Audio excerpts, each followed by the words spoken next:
Hi friends, welcome to news pocket.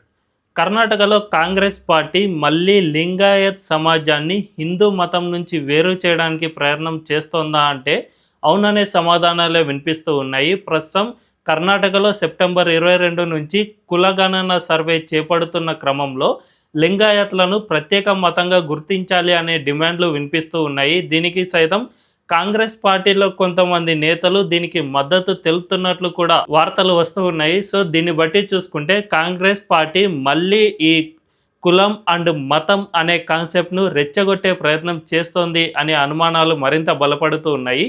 So Congress నేతలు ఈ లింగాయత్ సమాజంపై ఏమని మాట్లాడుతూ ఉన్నారు, అంతేకాకుండా ఈ క్యాస్ట్ సర్వే సమయంలో ఈ లింగాయత్ను ప్రత్యేక మతంగా గుర్తించాలి అనే డిమాండ్ ఎందుకు వచ్చింది అనే విషయాలను ఈ వీడియోలో తెలుసుకుందాం. అంతకంటే ముందు ఈ ఛానల్ని ఇప్పుడిప్పుడే స్టార్ట్ చేసాం, మాకు మీ సపోర్ట్ ఖచ్చితంగా కావాలి.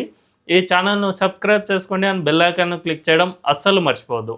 ఇక డీటెయిల్స్లోకి వెళ్తే, తాజాగా కాంగ్రెస్ జాతీయ అధ్యక్షుడు మల్లికార్జున ఖర్గే కుమారుడైన ప్రియాంక్ ఖర్గే కొన్ని కీలక వ్యాఖ్యలు చేశారు. లింగాయత్ అనేది హిందూ మతంలో భాగంగా కాదు అని, అది సిక్కిజం, బుద్ధిజం ఈ మతాలు ఎలాగైతే పుట్టుకొచ్చాయో అదేవిధంగా లింగాయత్ అనే మతం కూడా పుట్టుకొచ్చింది కాబట్టి దాన్ని సపరేట్ మతంగా చూడాలి అని ఆయన అన్నారు. అంతేకాకుండా హిందూ మతంలో గతంలో చాలా వరకు వివక్ష ఉండేది, ఈ వివక్ష వల్లే ఈ మతాలు పుట్టుకొచ్చాయి కాబట్టి దాన్ని సపరేట్గానే చూడాలి అని ప్రియాంక్ ఖర్గే అన్నారు. అంతేకాకుండా సీఎం సిద్ధరామయ్య సైతం ఇదంతా హిందూ మతంలో ఉన్న వివక్ష వల్లనే ఈ విధంగా జరిగింది అని సిద్ధరామయ్య సైతం వెల్లడించారు. దీంతో పాటు కర్ణాటకలో కొన్ని మఠాలు లేదంటే ఈ విధంగా లింగాయత్ సంస్థలు కొన్ని మీరు కుల సర్వేలో మీ పేరు మెన్షన్ చేసుకునేటప్పుడు ఖచ్చితంగా హిందూ మతం అని మెన్షన్ చేసుకోవద్దండి, లింగాయతిజం అని సపరేట్ మతంగా మీరు రాయించుకోండి అని చాలామంది పిలుపునిస్తున్న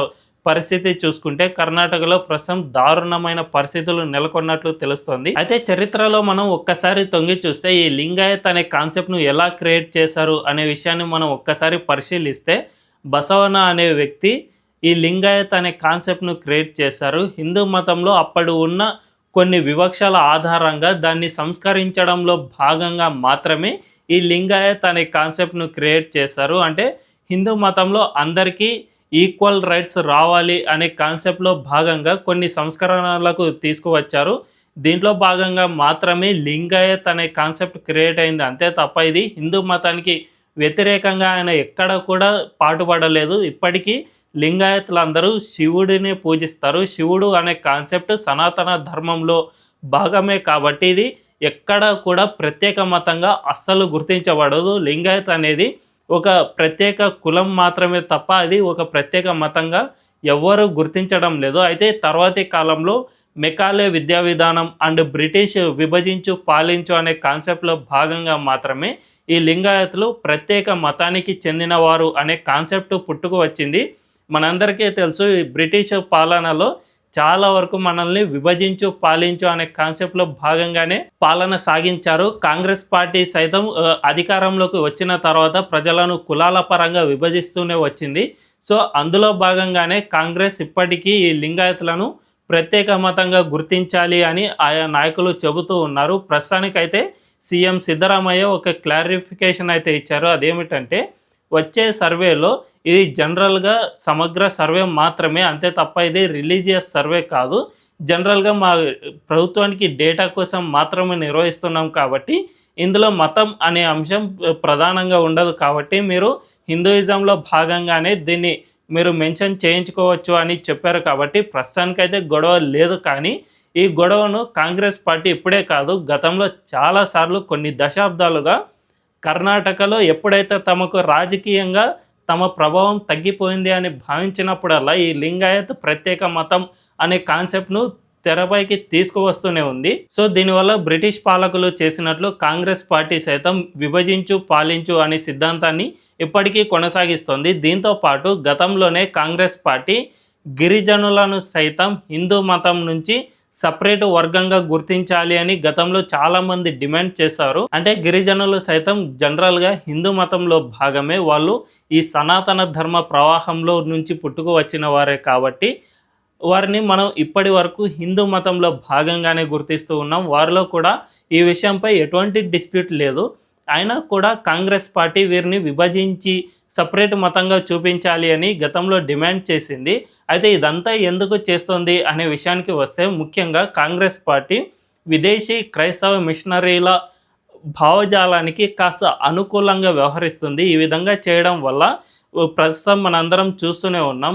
ప్రపంచంలో అతిపెద్ద హిందూ దేశాల్లో ఒకటి మన ఇండియా కాబట్టి మన భారతదేశాన్ని ప్రపంచంలో చాలా గొప్పగా మనం చూయించుకుంటున్నాం. కానీ ఈ హిందువులు అంతగా లేరు. జస్ట్ హిందువులు అనేది ఏదో ఒక 20-30% మెంబర్స్ మాత్రమే ఉంటారు. భారతదేశం అంతా హిందూ మెజారిటీ దేశం కాదు అని క్రైస్తవ మిషనరీలు చూపించాలి అని భావిస్తూ ఉన్నాయి. మరీ ముఖ్యంగా విదేశీ క్రైస్తవ మిషనరీలు మన దేశంలో ఇటువంటి కుట్రను పన్నుతూ ఉన్నాయి. ప్రస్తుతం మత మార్పిడి పెద్ద ఎత్తున జరుపుతూ ఉన్నా కూడా ఈ విధంగా ఒకేసారి మతాన్ని అంటే సనాతన ధర్మాన్ని మొత్తాన్ని విచ్ఛిన్నం చేస్తే ఖచ్చితంగా తమ మత మార్పిడులు మరింత ఎక్కువగా చేసుకోవడానికి వీలుంటుంది. ఇందులో భాగంగానే ఇటువంటి కాన్సెప్ట్లను ఆయా సంస్థలు తెరపైకి తెస్తూ ఉంటాయి. కానీ విచిత్రంగా కాంగ్రెస్ పార్టీ సైతం దీన్ని అస్సలు గమనించకుండా తన రాజకీయ ప్రయోజనాల కోసం అండ్ విదేశీ క్రైస్తవ మిషనరీల అనుకూల భావజాలంతో మాత్రమే ఈ విధంగా హిందూ ధర్మం నుంచి లింగాయతులను వేరు చేయడం, లేదంటే ఈ ట్రైబల్స్ను వేరు చేసి ప్రత్యేక మతంగా గుర్తించాలి అనే నినాదాలను తెరపైకి తీసుకువచ్చేందుకు ప్రయత్నం చేస్తుంది. దీన్ని ఖచ్చితంగా హిందువులు అడ్డుకోవాల్సిన అవసరం ఉంది. లేకపోతే ఇటువంటి డివైడ్ అండ్ రూల్ కాన్సెప్ట్లో ఖచ్చితంగా నష్టపోయేది హిందువులే అన్నది స్పష్టంగా అర్థమవుతుంది. కాబట్టి కాంగ్రెస్ పార్టీ ఎటువంటి కుట్రలు పన్నినా మనం దాన్ని వ్యతిరేకిస్తూనే ఉండాలి. ఈ వీడియో కనుక మీకు నచ్చినట్లయితే ఖచ్చితంగా మా ఛానల్ను సబ్స్క్రైబ్ చేసుకోండి అండ్ బెల్ ఐకాన్ను క్లిక్ చేయడం అస్సలు మర్చిపోవద్దు. Thank you.